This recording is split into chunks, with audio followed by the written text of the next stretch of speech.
Welcome to the Healthy Perspective Podcast with your host, chiropractor, entrepreneur, mentor, and author, Dr. Chris Bowman. He'll break down and extract the secret sauce behind his own success and the success of some of the top leaders in every category and from around the world. Get ready for your weekly mental adjustment because shift is going to happen.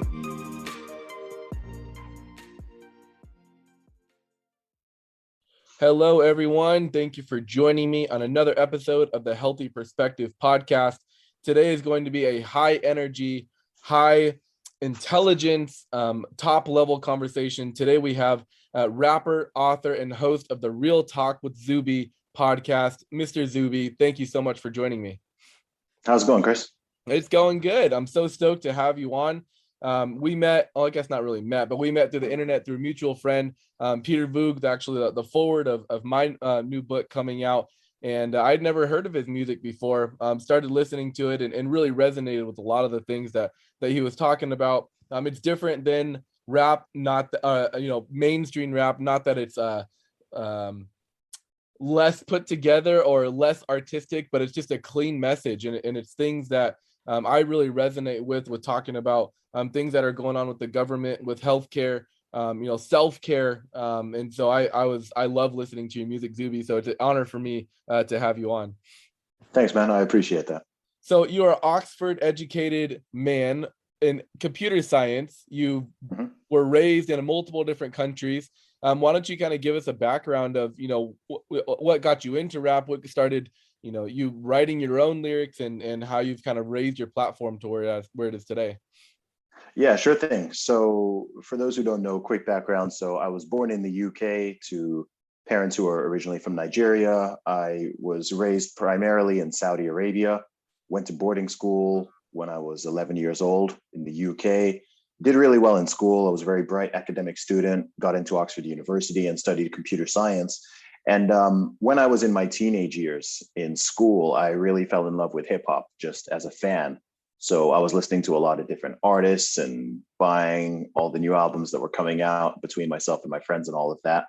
And then I actually started rapping when I was in university. When I was in my first year of university, I started just as a hobby.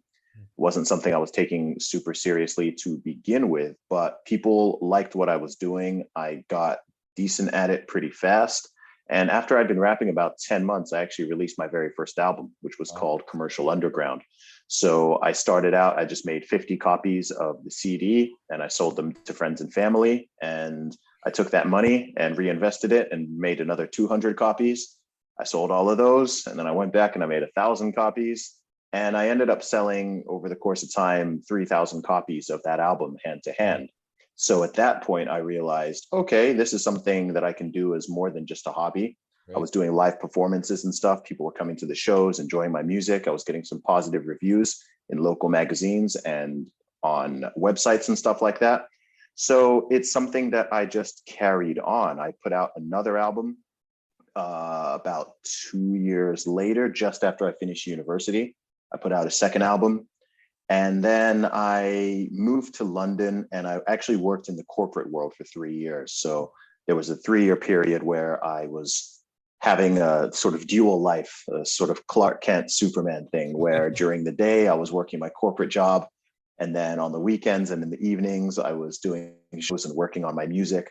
I did that from 2008 to 2011. And then November 2011, I left my job to go pursue a full-time music career. And I've been full-time artist and creative entrepreneur for 10 years now. That's amazing. Coming from your dad, that's a doctor and whatnot, where did you learn your entrepreneur, or where did that hunger come from to start your own business? And what was that tipping point when you knew, I'm done with that corporate life, I am going on my own? Because that's kind of the main audience of this podcast, is people that are considering a life that's different than what they have right now. They want more, but they're a little bit scared because their job has provided them security. They have benefits, retirement, all of those things. And so what made you leave all of that and decide I can do it better on my own? Yeah, I was very conscious about all of this, despite my relatively young age at the time, that I didn't want to get locked into a position of comfort and security too much, because I knew the longer I stayed at that job, the harder it would be to eventually leave. for me, it wasn't a particularly difficult decision. I'm very conscious and cognizant of what I believe I'm on this earth to do. And it's not to work a corporate job or to sit in a cubicle. It's to have an impact in a positive way on millions of people across the world through my words and through my actions. And I knew that I wasn't going to achieve that doing a typical corporate job. So for me, I'll tell you a little bit of a funny story. I don't know if I've actually ever told this in an interview. You asked exactly what the tipping point was. So I already knew that I didn't want to stay in the corporate world long term, as in, 5 years or decades even. And the nail in the coffin for me was I actually got, there was a time period where this would have been in 2010, so about a year before I left. And I was overlooked for a promotion that I should have gotten based on my work. And when I was talking to my manager about it, he said a phrase which sent a chill down my spine and made me absolutely know that I did not want to work long-term at this company or in any big corporation. He said, your work is good, it's up to standard, everything, the client is really happy with you, but we feel like you haven't drunk the Kool-Aid yet. Wow. He literally said that.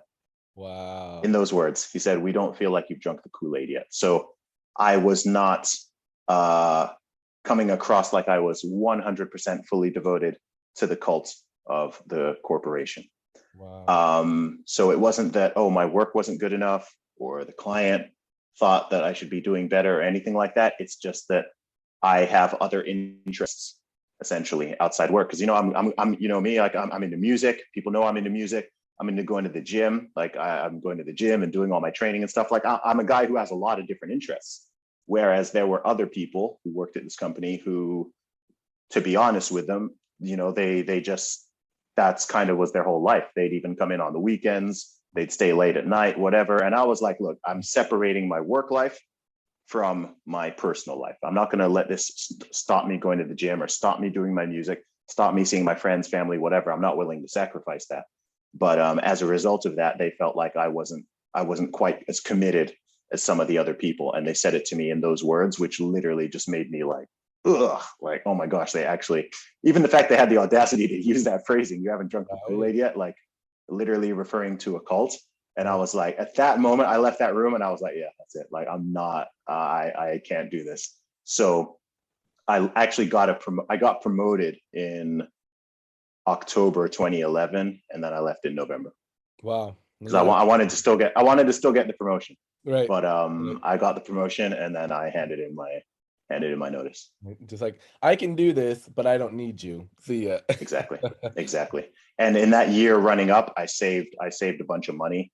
Cool. So that when I went into my music full time, that's what I bought my van with. And I wanted to have a little bit of a cushion and runway so that when I went to do my music full time, which obviously is a risky and difficult endeavor, I knew at least I had, it wasn't like a ton of money, but at least I had some money stashed away for difficult times. Right. I think that's what a lot of people get scared of is they're like, something happens, a phrase like that. Let's say you hadn't been thinking of leaving. Someone says a phrase like that, you haven't drank the Kool-Aid, and it's like, oh yeah, I need to be out of here. But you don't have saved up. Like you don't have way to go. And I think people get scared. It's like, because I don't have money right now, or I don't have that opportunity right now, I'll never have that. And I think what this all kind of boils down to, even with this company that said that to you, is all these people are living with that scarcity mindset.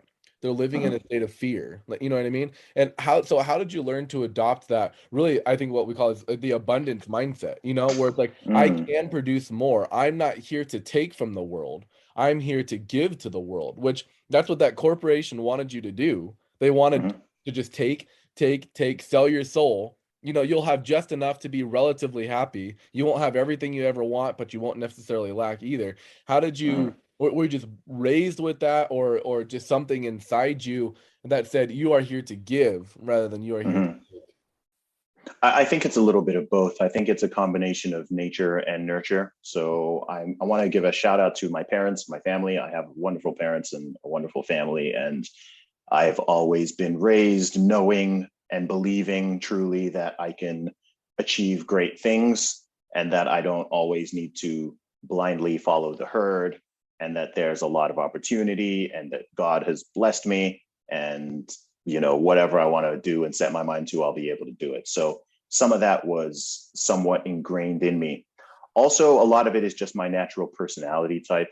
I'm an extremely assertive, very creative, very low neurotic, and just very determined person. Like, I'm just wired that way. Yeah. So I'm, I just viewed it. It wasn't a difficult decision for me, to be honest. Yeah. It wasn't it wasn't difficult.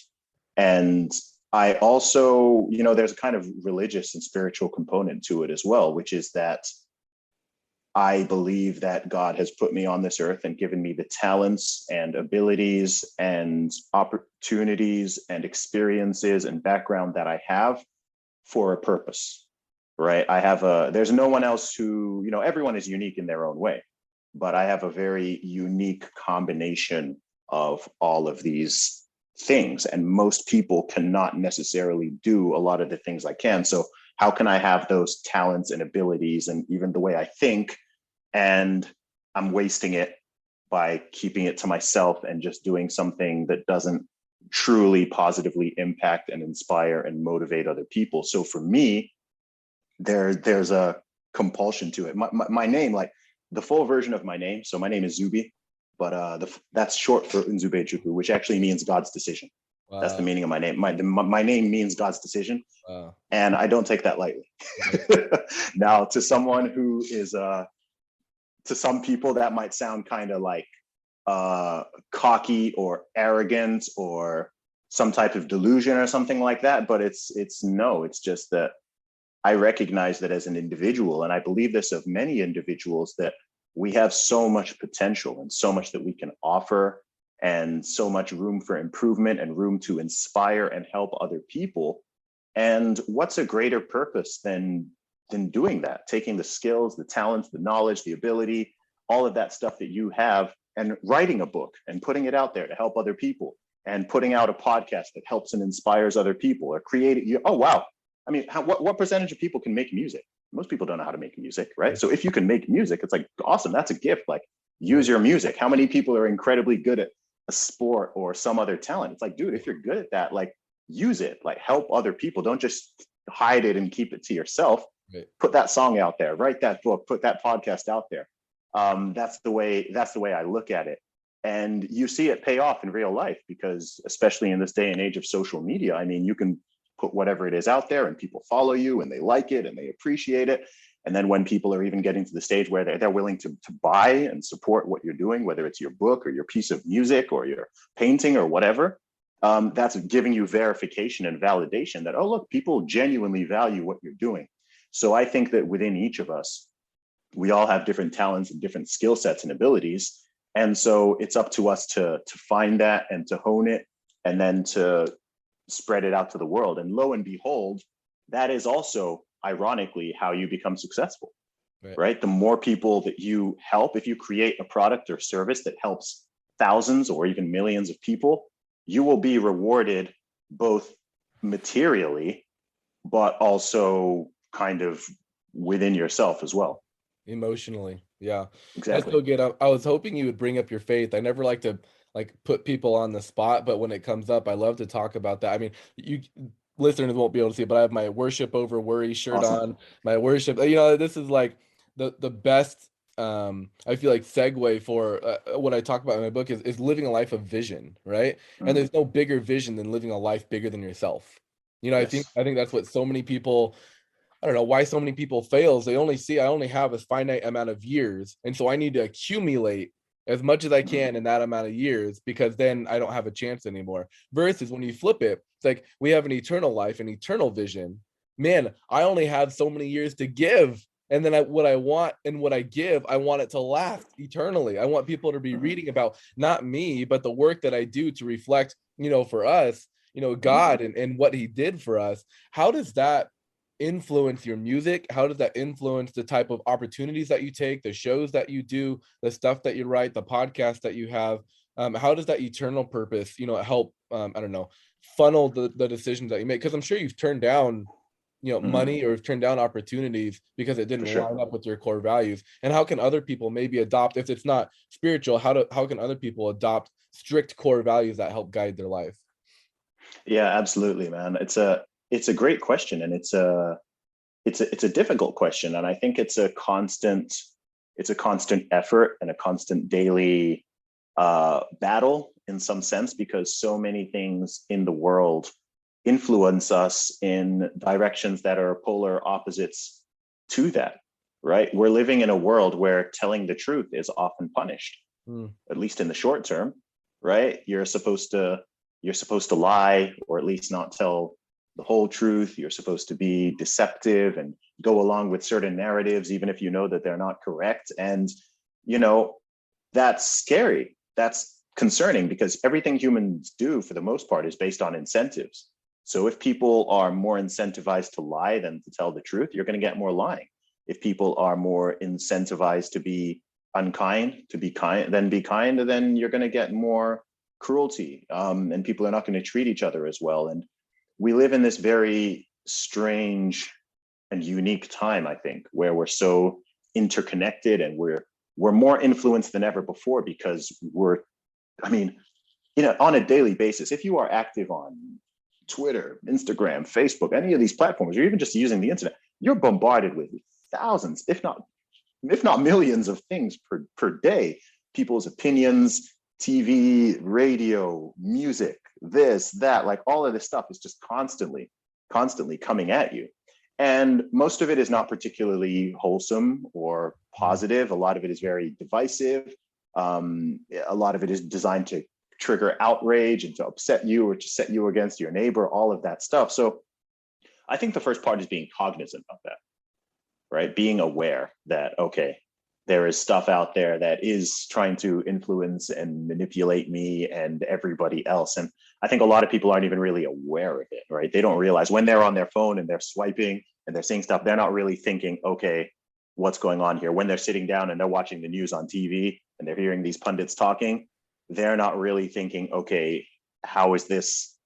What's the goal here? Is this designed to simply inform me, or is it to make me feel and believe a certain thing? Same with movies, same with video games, same with music. All of this, we're constantly being programmed. And you can resist some of it simply by being aware that that is what is going on. So for example, I can, I've been listening to hip hop for over 20 years. And I do listen to a lot of secular hip hop. I listen to some Christian hip hop as well. I do listen to secular music, and some of it is some of it's very derogatory and offensive, and some of it I've been listening to since I was like 12 years old or whatever. I mean, I don't even cuss. I've actually had people be like, dude, how can you even listen to that kind of music? And it doesn't affect you in that way. And I'm just like, man, like I kind of have this barrier there where I keep it very much in one. I don't know. I maybe not everyone is able to do this, but I can kind of compartmentalize these things so that I can engage with something, but I don't really feel it's not influencing me on some deep level in a negative way. But referring to another point that you brought up there, another thing I think is powerful motivation for me is this notion of mortality. And I'm very, very aware of my own and everybody else's mortality. And whilst that can be a morbid thought to some people, I find it a very motivational one, because I think that, okay, while I'm here having this earthly life, I've only got a relatively short period of time. I've got, a number of decades to make an impact and to do this. And that motivates me. Like nothing motivates me more than knowing I'm going to die. Right? Like that's a great motivator, because it's like, well, now's the time to do all these things and to live right life and to live it as well as I can, and to help as many people as I can. I'm very far from perfect. I make mistakes, I sin, I wrong people, all of this like everyone else, but I do try to do well. I try to be a positive inspiration to people. I try to treat other people well and to use my voice for goodness, whether it's in my music or in an interview or public speaking or even on social media. I try not to be overtly more divisive than is necessary or more angry or aggressive or to go after people, all that kind of stuff. Sometimes it's tempting, especially because, as you know, people can be very mean, people can be very nasty. Not everyone respects these same rules and values and principles as me, so they'll come absolutely after me. And sometimes I have to respond to it, but I always try to respond to it with a minimal necessary force, shall we say. And it's a constant challenge, man. It's a constant challenge. And I'm also still learning, because in the past 3 years, things have grown a lot for me. I've been doing what I do for a long time, but it's really since 2019 that things have really started to take off, and I've had some of these opportunities to go on some big platforms and to have, be able to I have over 1 million followers now on social media. So even just to be able to reach that many people. Right. So I'm still learning. There's not really a blueprint for this. And I'm also trying to do something that in this combination has never really been done before. I don't think there's another person who does what I do in the combination I do it. There's lots of people who do each individual aspect, but not in combination. There's fitness people out there, there's podcasters out there, there's rappers out there, there's political and social commentators out there. I don't know many who do these things all together. Right. So I'm kind of trying to forge a totally different lane and build an audience around something that's kind of unique and different. Yeah. So I don't really know what I can look at there's not really a blueprint there. I'm trying to sort of blaze a trail. Yeah. And that's awesome. And I love that you're able to do that from the beginning of your career. Do you know who Lecrae is? Yeah. I read his book, and he talks about his struggle with wanting to blend in with, those people that, the top, the A-list, Grammy winners and all of that stuff. And he's like, but I'm just different. Like, I don't rap like they do. I don't say the same things that they do.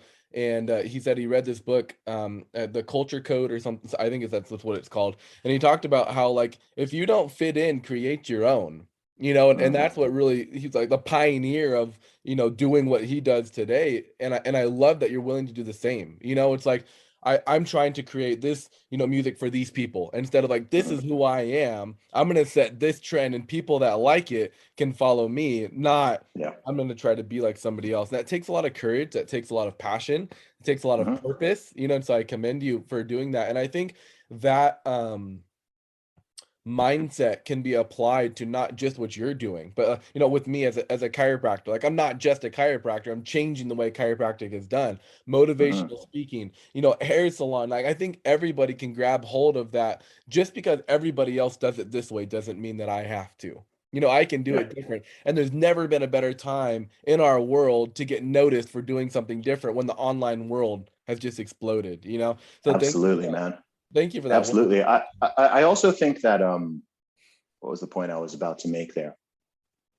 I also think it's important to recognize, and this is something I also learned early on, as a late teenager, which is that not everyone is going to like or appreciate what you do. Yeah. And that's okay.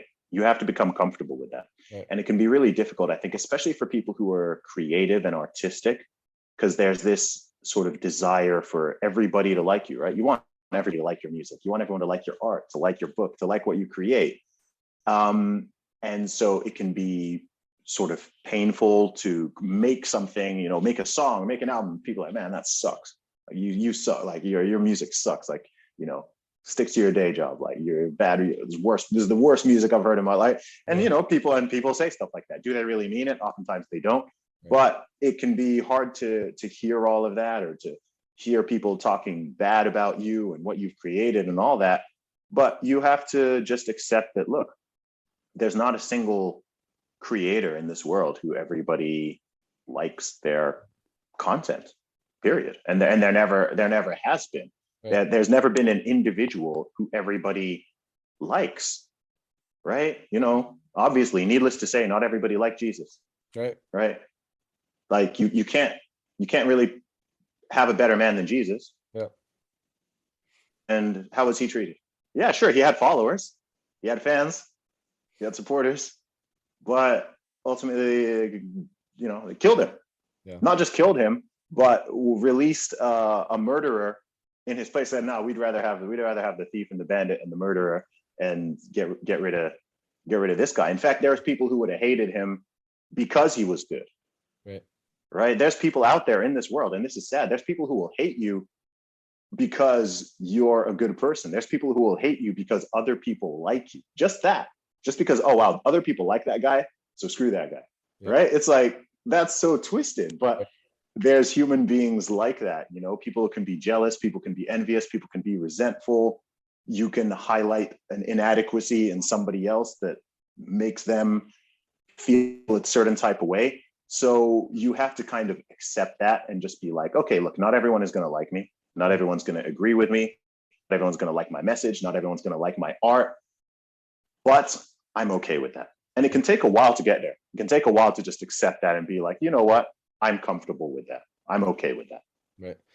And you have to be, if you're going to move forward. If you're always worried about what other people are saying about you, you're going to go in a billion different directions and never in the direction that you were built and created to go. Yeah. I was thinking when you're even talking about Jesus, like there's a story of a man that sat by a pool for years, 30 years, to try to get in because it supposedly you got into this pool and it would heal whatever you're struggling with. And he was paralyzed and was always the last one in, and so never got a chance to get healed. Jesus comes walking in. It happened to be the Sabbath, but he had compassion on this man and healed his paralyzed legs, and he got up and he was a brand new man. But the Pharisees, the religious leaders at the time, got mad at Jesus for healing this person simply because it was the Sabbath. It's like they're not even concerned about this man's new life. They're concerned about following the rules, and even look at somebody like Tom Brady. I mean, arguably one of the best athletes ever. It never has anything in the media, maybe like the deflating the balls in the Super Bowl, but who knows what that, but that's like the only thing that they're going to pin on you. I mean, that is a amazing 20 some plus year career. Yet still, I see the most hate memes for him. You know what I mean? Like, he's the best, the cleanest, the best role model for your kids, the most successful quarterback to ever live, yet still hate, but that doesn't stop him. Yeah. And see, that's what's interesting. It's like, it's not necessarily that everyone hates him despite all those positive things. Some of them hate him because of them. Right. That's the wild part. That's the part that someone like myself struggles to wrap their head around, because I'm not that kind of hateful, vengeful, spiteful person. Like, I like seeing other people win. I like seeing people's success. I have that abundant mindset, as you said. If I see, oh wow, something good happened to that person, some people see that and they think that that's taking away from them. Yeah. Oh, that person won. That person got a salary raise, or graduated from college, or hit a new PB in the gym, and that somehow takes away from me. Whereas I look at it and I'm like, number one, you're just good for you, but also it's inspirational. It's like, dope, awesome. Like, the more I see other people achieve, the more I get inspired. I'm like, oh wow, cool, that is possible. Cool, you can do that. Someone can achieve this, someone can achieve that, even if it's in an area that I'm not interested in. Like, I don't play American football. I don't even know all the rules of the sport. I'm a rugby player. I know rugby. But if I see someone achieve something in that sport or in whatever, I'm like, good for them. Like, that's awesome. That should inspire other people. You work really hard at something, you're committed to it, you're dedicated, and look, you get rewarded. You achieve things, and that is awesome. And so I think there's this important balance, especially if you're any type of public figure or entrepreneur and creator, where you do have to take everything with a grain of salt. Yeah. And that goes for both the criticism and the praise. Because if you get gassed up on all the praise as well, because I get way more praise than I get criticism, but also if you get too gassed up on it, you can start to think that you are that you're flawless and you're all knowing and you are the greatest. You can start getting cocky, start getting arrogant, and you don't want to become too prideful. So there's this balance between being able to maintain that humility.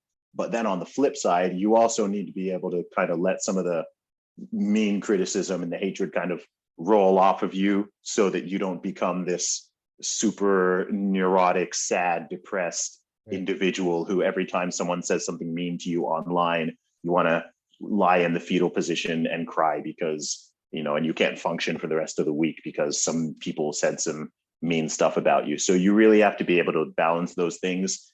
And that's something that I'm constantly working to do to stay grounded. You want to stay grounded, but stay confident. Right. And I think that can be a tricky balance for a lot of people. Yeah. They say pride comes before a fall. So if you find yourself falling, you probably got a little too prideful, and that humility is only going to help you go further. Zuby, thank you so much for joining me. If people want to listen to your music, connect with you, read your new book, listen to your new album, where can they go? Sure thing. If you go to teamzuby.com, teamzuby.com, then all of my music and merchandise is available there.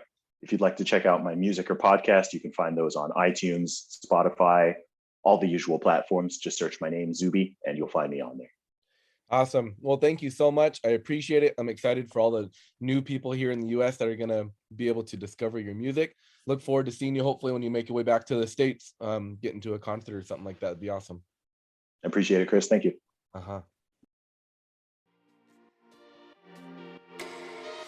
Thank you for listening to the Healthy Perspective Podcast. To connect with Dr. Bowman, follow him on Instagram at Dr. Chris Bowman. Until next time, make shift happen.